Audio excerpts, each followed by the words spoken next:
the happy prince too. When day broke, the swallow flew down to the river and had a bath. I shall fly to Egypt tonight, the swallow decided.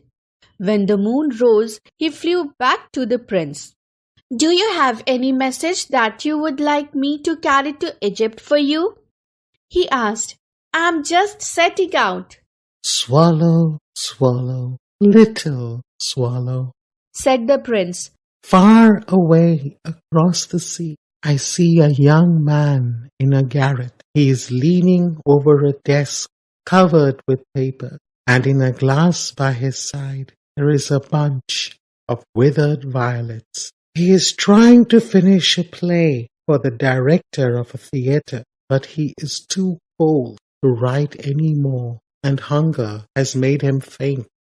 I will wait with you one night longer, said the swallow, who really had a good heart. Shall I take him another ruby? Alas, I have no ruby now. Said the prince. My eyes are all that I have left. They are made of rare sapphires which are brought out of India 1,000 years ago. Pluck out one of them and take it to him. He will sell it to the jeweler and buy food and firewood and finish his play. Dear prince, said the swallow, I cannot do that. And he began to weep. Swallow, swallow, little swallow, Said the prince. do as I command you. So the swallow plucked out the prince's eye and flew away to the young man's garret. It was easy enough to get in, as there was a hole in the roof. Through this he darted and came into the room, the young man and his head buried in his hands. So he did not hear the flutter of the bird's wings. And when he looked up, he found the beautiful sapphire lying on the withered violets. I am beginning to be appreciated. He cried. This is from some great admirer. Now I can finish my play. And he looked quite happy. When the moon rose, he flew back to the happy prince. I have come to bid you goodbye, he cried. Swallow, swallow, little swallow, Said the prince. will you not stay with me one night longer? It is winter, answered the swallow, and the chilled snow will soon be here. In Egypt, the sun is warm on the green palm trees, and my companions are building a nest there. Dear prince, I must leave you, but I will never forget you, and next spring I will bring you back 2 beautiful jewels in place of those you have given away. There is a girl standing in the square below us, Said the prince. She is selling matches. That is how she earns her living. She has just dropped them all in a puddle of dirty water, and they are spilled. Her father will beat her cruelly if she does not bring any money home. She is weeping bitterly. She has no shoes on her feet, and her clothes are in rags. Peck my other eye out and take it to her. Then her father will not beat her. I shall stay with you for one more night, said the swallow, but I cannot peck out your other eye. You would be quite blind if I did. Swallow, swallow, little swallow, Said the prince. do as I command you. Then the swallow pecked out the prince's other eye and flew off with it.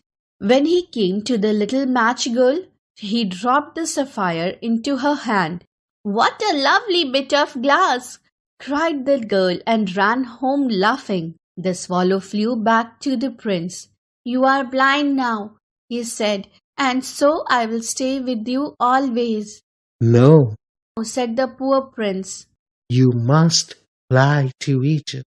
I will stay with you always, repeated the swallow, and he slept at the prince's feet. All the next day he sat on the prince's shoulder and told him the tales of the strange lands he had seen far away.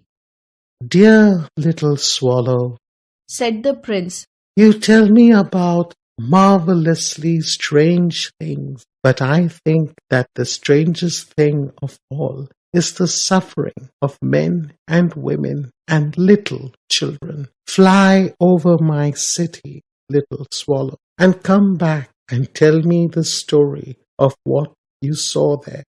So the swallow flew over the city and saw the rich feasting in fine houses, while beggars were starving at the gates. He flew into the dark and dirty lanes and saw the white faces of little children who were hungry, cold, and miserable. Under a bridge, two little boys were lying in each other's arms to try to keep themselves warm. "How cold we are, and how hungry!" "Get out! You can't lie here!" shouted the policeman, and he made them go out in the rain. The swallow flew back to the prince and told him what he had seen. "I'm all covered with gold," said the prince. "I want you to peck it off little by little and take it to my poor people. The living people always think that gold can make them happy. That is not true, but at least it can buy them food and warmth." Little by little the swallow pecked off the fine gold till the prince looked dull and grey.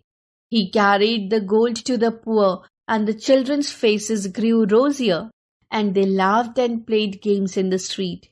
"We can buy something to eat," they shouted to one another excitedly. The bitter cold wind brought snow and ice. The poor little swallow grew colder and colder, but he would not leave the prince. He loved him too much to forsake him. He ate the breadcrumbs he found outside the baker's door, and he tried to keep himself warm by beating his wings. At last he knew that he was going to die. He had just enough strength to fly up onto the prince's shoulder. "Goodbye, dear prince," he said weakly. "I have to leave now." "I'm glad you are going to Egypt," said the prince. "You have stayed here too long. I shall miss you, dear little swallow, because I love you." "I am not going to Egypt," said the swallow. "I am going to the house of death. Perhaps that is better. Death is the brother of sleep." Then he fell down and dead at his feet. At that very moment a strange noise sounded inside the statue, a crack as if something had broken. It was the leaden heart of the prince, which had broken right into two. The next morning the mayor asked his men to pull down the statue of the happy prince, as it looked old and dirty, and the dead bird too was thrown in a dustbin. "Bring me the two most precious things in the city," said God to one of his angels, and the angel brought him the laden heart and the dead bird. "You have chosen rightly," said God. "The little bird shall forever sing in the garden of heaven, and the happy prince shall honor me in my city of gold."